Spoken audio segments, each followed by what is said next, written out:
بسم اللہ الرحمن الرحیم. ہو لاکھوں سلام اس آقا پر دل لاکھوں جس نے جوڑ دیے, دنیا کو دیا پیغام سکون انسانوں کے رخ موڑ دیے. اس معلم اعظم نے زاہد کیا کیا نہ دیا اس عالم کو, دستور دیا منشور دیا کئی راہیں دی کئی موڑ دیے. محترم اساتذہ اکرام اور میرے عزیز ساتھیوں, السلام علیکم.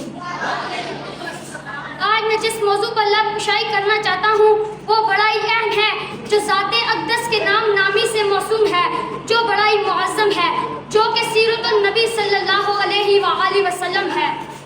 معزز حاضرین, تاریخ اس بات پر شاہد ہے کہ روئے زمین پر لادینیت کا پرچار کیا گیا جب ظلم و ستم کو رواج دیا گیا, شیطانیت اور فرعون کا نعرہ لگایا گیا, انسانوں کی عبادت کرنے پر مجبور کیا گیا, عورتوں کو جانوروں سے بدتر سمجھا گیا, بچوں کو زندہ درگور کیا گیا, اللہ کی زمین پر اللہ کا نظام تباہ کیا گیا. اللہ تعالیٰ نے پھر اپنے محبوب ترین بندوں کو انسانیت کی بقا اور رہنمائی کے لیے مبعوث فرمایا. جناب صاحب, جب میں تاریخ کا مطالعہ کرتا ہوں تو میں دیکھتا ہوں کہ میرے نبی اکرم صلی اللہ علیہ وآلہ وسلم کی بعثت سے پہلے یہی حالت تھی کہ عالم انسانیت سسک رہا تھا, گلشن ارضی ماتم گدا بنا ہوا تھا, ہر طرف ظلم و ستم, تشدد, جبر کی تیز ہوائیں چل رہی تھی, ہر طرف نفرت و عداوت کے شعلے بھڑک رہے تھے, کمزوروں پر ظلم و ستم کے پہاڑ توڑے جا رہے تھے, بچیوں کو زندہ درگور کیا جا رہا تھا. غرض یہ کہ انسان وحشی درندہ بن چکا تھا, انسانیت تباہی کی آخری تہانے پر پہنچ چکی تھی. ایسے نازک حالات میں حال کے کونوں مکانے آقا نامدار, نبیوں کے سردار, شہ ابرار, نبوت کے تاجدار, انسانیت کے غمخوار, میرے اور آپ کے سرکار حضرت محمد احمد مصطفیٰ صلی اللہ علیہ وآلہ وسلم کو آپ سب کے لیے معلم بنا کر بھیجا, اور آپ صلی اللہ علیہ وآلہ وسلم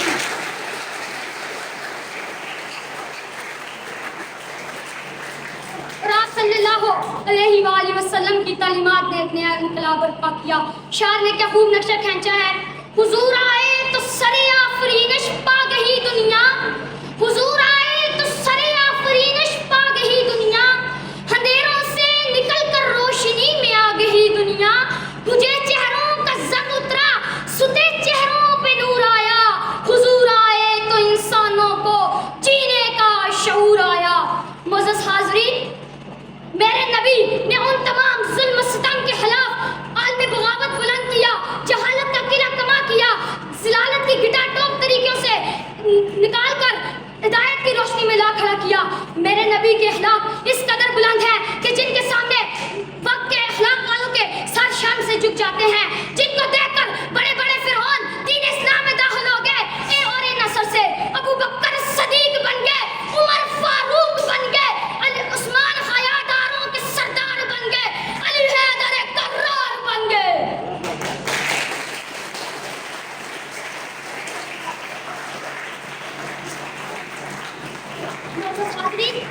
میرے آقا کا باب اتنا وسیع ہے کہ آج تک کوئی مصنف, کوئی مفکر, کوئی مقرر ایسا پیدا نہیں ہوا جو ان کا کما کا احاطہ کر سکے, بلکہ سارے آخر میں یہ کہنے پر مجبور ہو گئے, فکر ہے رسا مدہ باقی ہے, قلم آب لافا مدہ باقی ہے, ورد تمام ہوا مدہ باقی ہے, تمام عمر لکھا مدہ باقی ہے, وقت تمام ہوا مدہ باقی ہے. بس